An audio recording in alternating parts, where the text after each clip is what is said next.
MBK, Appendix 1, Karna's birth. Appendix 1, Karna's birth. Once the great sage Durvasa visited King Kunti Bhaja. He stayed for some days in the king's palace and was attended by Kunti, then a young girl. Due to her expert service and humble attitude, the sage became pleased with her. He gave her a mantra with which she could summon any god and have him do her bidding. After the sage had left, Kunti was sitting alone in her room. She gazed out her window and saw the sun rising. Suddenly, she found herself gifted with celestial sight. She was able to see the personified form of the sun. Seeing the effulgent and beautiful deity, her mind became attracted. She began to wonder about the mantra. Did it actually work? Could she summon the sun god himself? The girl recited the mantra as she thought of Surya. To her amazement, he appeared before her, filling her room with brilliance. The deity, who had a complexion like molten gold and was adorned with shining bracelets and a diadem, smiled at the astonished maiden. "What would you have me do?" he asked. Kunti almost cowered before the god. "O Lord, go back to the place from where you came," she replied in a bashful voice. "It was only childish curiosity that made me call you. Pray forgive me for my folly, O slender-waisted girl. I will return as you request, but first I must do something for you. It is not proper that my visit should go in vain. Indeed, the gods' acts always bear fruit. You have desired me. I will therefore bestow upon you a splendid child, furnished with his own armor and celestial earrings to endow him with full power." Kunti's mouth fell open in horror as the god continued. "O maiden, I will only leave after having enjoyed you. If you do not comply with my words and gratify my desire, then I will curse you, your father, and the Brahmin who foolishly gave you the mantra without knowing your character." Surya told Kunti that all the other gods were laughing at him to see his plight. The girl had called him with desire in her heart and was now rejecting him. He would not leave without giving her a son. Kunti spoke in an imploring voice. "O great lord of rays, please go to your own abode. Surely such an outrage is not befitting you. I am a maiden and cannot surrender myself to a man until I am properly married. My father, mother, or other superiors must first bestow me upon another. I will not abandon virtue. In this world, keeping her body pure is considered a woman's highest duty." Kunti again explained that it had only been childishness and naivete that had made her use the mantra. She begged the god to forgive her and to leave. Surya would not relent. "It is because you are only a girl that I am already so lenient.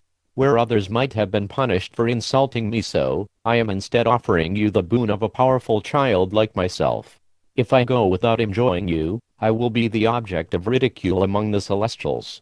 Therefore, surrender yourself to me and receive a son who will be extolled in all the worlds." Afraid to commit sin, Kunti repeatedly tried to sway the god from his purpose, but to no avail.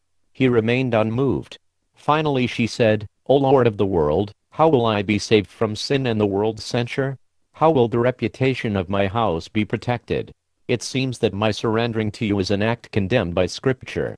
Please instruct me how it may be done without my losing my chastity. Surely the virtue, reputation and, indeed, the life of all beings rests in you.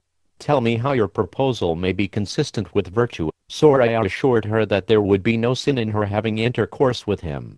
"How could I, who desires the welfare of all beings, cause anyone to commit a sinful act, which leads only to suffering?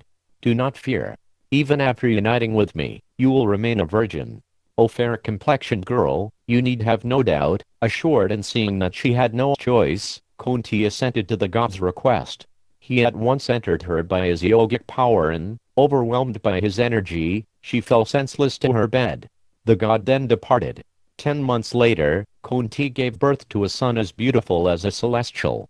No one but 1 or 2 of her most trusted servants knew of her pregnancy and of the birth. When the child was born, Kunti saw that he was adorned with bright earrings and a natural coat of mail. His eyes resembled those of a lion and his shoulders, even as a newborn baby, were broad. Kunti consulted with her nurse as to what to do with the boy. She was torn. This was her firstborn son, the offspring of the powerful sun god, but how could she keep him? Although the deity had assured her that she would remain a virgin, who would believe it?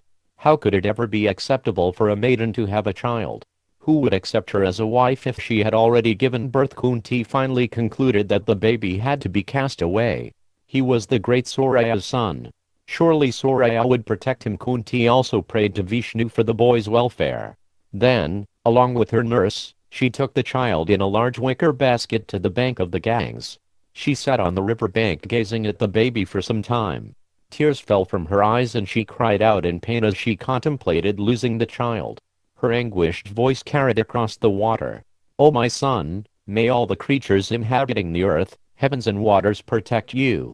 May Varuna, god of the waters, and Pavana, god of the winds, carry you safely away. May your powerful father, the god of shining rays, watch over you." Kunti beseeched many of the gods to look after her son and prayed that he would find a good father and mother. "What a dream she has dreamed! Who will adopt you as her son?" she cried. "Blessed is that lady who will see you crawl on the ground, your radiant face covered in dust and your dark and curling locks strewn about. Fortunate are they who will hear your inarticulate speech and who will see you grow to manhood, like a lion in the Himalayan forests." Having wept long and bitterly, Kunti at last closed the basket and pushed it out into the flowing river. She watched as it bobbed away on the waters. Then, supported by her nurse, she made her way back to the palace. The basket finally came to rest in still waters near the city of Kampa. There, Adiratya, leader of the Sudha tribe, had gone to the river with his wife, Ratna. The lady saw the basket and had it brought onto the bank. When it was opened, the couple saw with amazement the effulgent child lying there. Ratna at once took the infant onto her lap and asked her husband if she could take him home. She had been praying to the gods for a son and considered that this baby must be a gift from them. With her husband's permission, she brought the child home and raised him with tenderness as her own son. They named him Vasusena, but later he became known as Karna and Radheya.